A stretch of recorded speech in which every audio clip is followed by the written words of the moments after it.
यह कहानी है एक ऐसे स्नाइपर की जो आंखों पर पट्टी बांधकर भी अपने लक्ष्य को दूर से खत्म कर सकता है। लेकिन पहले वह एक साधारण शिक्षक था जिसे जंग और बंदूक से नफरत थी। फिर एक दिन उसकी जिंदगी में ऐसा हुआ जिसने उसे एक निर्दयी स्नाइपर बना दिया। हमारी कहानी शुरू होती है यूक्रेन के एक छोटे से गांव से, जहां एक छोटा सा घर है। इस घर में रहते हैं निकोला और उसकी पत्नी नास्टिया। निकोला एक सामान्य गणित शिक्षक है और नास्टिया एक प्रतिभाशाली कलाकार है जो लकड़ी को तराश कर सुंदर मूर्तियां बनाती है। निकोला एक शांत और दयालु इंसान है। उसके छात्र उसे पसंद करते हैं, लेकिन एक छात्र इवन हमेशा उसका मजाक उड़ाता है।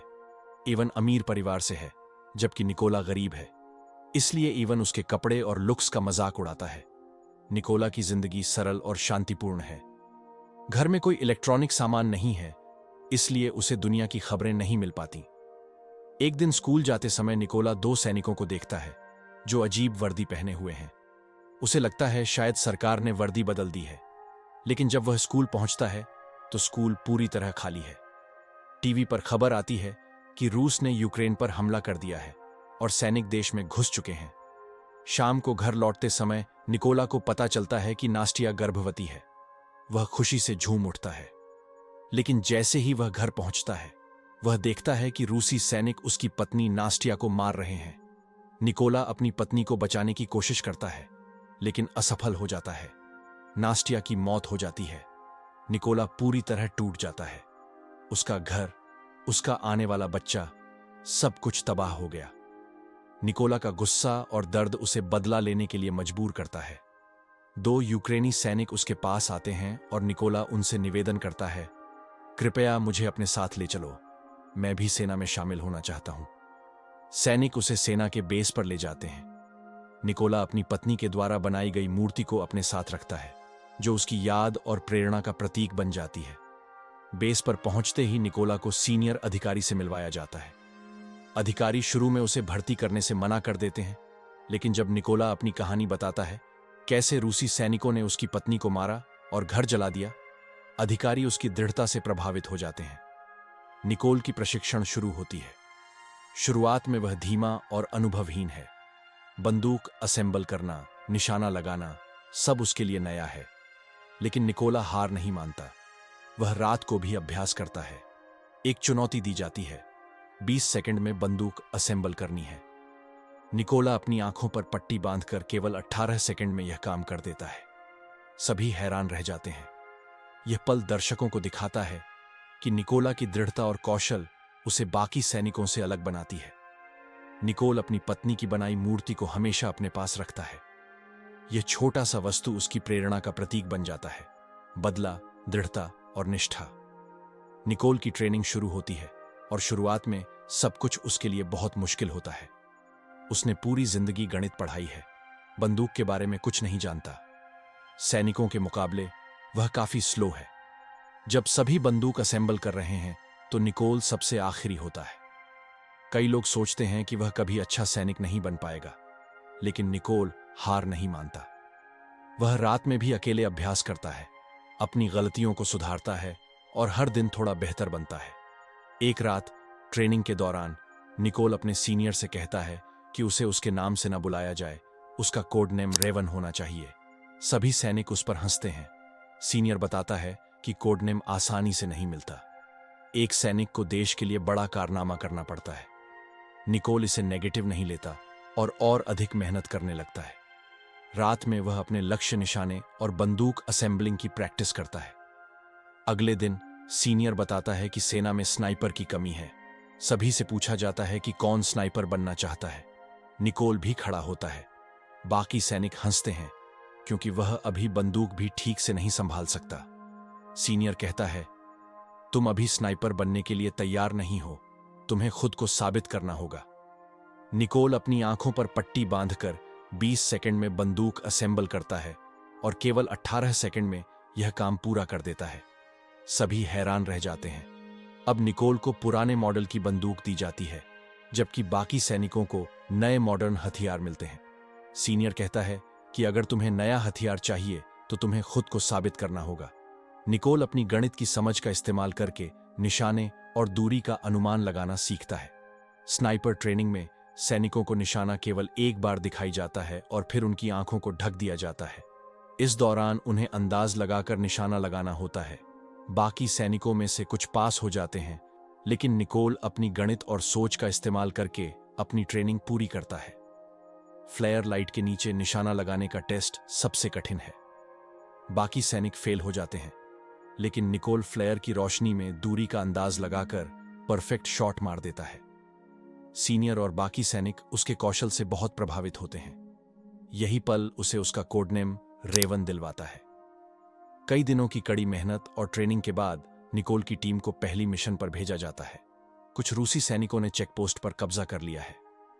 टीम वहां जाकर निशाना लगाती है और हमला करने वाली स्थिति में बैठती है। निकोल अपनी टीम के साथ रणनीति बनाता है। जैसे ही कमांडर हमला करने का आदेश देता है, स्नाइपर अपनी जगह से बिना हिले सही निशाने पर हमला करता है। पहला मिशन सफ। मिशन के बाद निकोल देखता है कि कई साथी गायब हैं। उसे पता चलता है कि उनके साथी दूसरे मिशन पर गए थे और उनमें से कई मारे गए। यहां उसे पता चलता है कि उनका सबसे खतरनाक रूसी स्नाइपर सीरी था, जिसने 6 सबसे काबिल यूक्रेनी स्नाइपर्स को मार डाला था। निकोल के लिए यह समझना जरूरी है कि आगे उसे और भी खतरनाक मिशन और व्यक्तिगत दुश्मनों का सामना करना होगा। निकोल और उसकी टीम को अगली मिशन के लिए बुलाया जाता है। मिशन।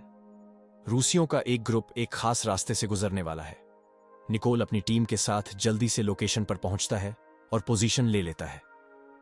थोड़ी देर बाद उसे 2 रूसी सैनिक दिखाई देते हैं, लेकिन निकोल को महसूस होता है कि उनमें से एक वही है जिसने स्कूल में उसका स्टूडेंट होकर सेना ज्वाइन किया था, इवन। निकोल थोड़ी देर के लिए हक्का बक्का रह जाता है। उसका छात्र, जो अब उसका दुश्मन बन गया है, सामने है। निकोल अपने जज्बात पर काबू पाकर मिशन पूरा करने का फैसला करता है। वह जमीन पर रखी माइंस को शूट करता है, जिससे जोरदार धमाका होता है और सभी रूसी सैनिक, जिसमें एवन भी शामिल है, मारे जाते हैं। कर्नल उससे पूछता है कि जब मैंने फायरिंग का आदेश दिया, तुम क्या सोच रहे थे? निकोल जवाब देता है कि वह अपने छात्र को नहीं मारना चाहता था। कर्नल समझाता है कि अब वह तुम्हारा दुश्मन है, तुम्हारे छात्र नहीं। उसकी मौत के लिए दुख महसूस करने की जरूरत नहीं। मिशन के दौरान निकोल की टीम को पता चलता है कि सिरी नाम का रूसी स्नाइपर उनके इलाके में है। सिरी बहुत खतरनाक है। उसने पहले यूक्रेन के 6 बेहतरीन स्नाइपर्स को मार दिया है। अगले मिशन के दौरान निकोल अपनी पोजीशन से जल्दी फायरिंग करता है, लेकिन गलती से उसकी लोकेशन सिरी तक पहुंच जाती है।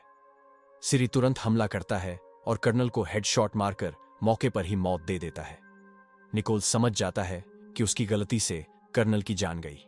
अब वह खुद को जिम्मेदार ठहराता है और सिरी को मारने का प्रण लेता है। निकोल कुछ रूसी स्नाइपर्स को मारता है, लेकिन खुद भी घायल हो जाता है। वह एक सुरक्षित बेस पर जाता है और अपनी चोटों को ठीक करने की कोशिश करता है। इसी दौरान मेजर कॉल करता है और सिरी के बारे में जानकारी देता है। यह रूस का सबसे खतरनाक स्नाइपर है, जिसका निशाना कभी नहीं चूकता।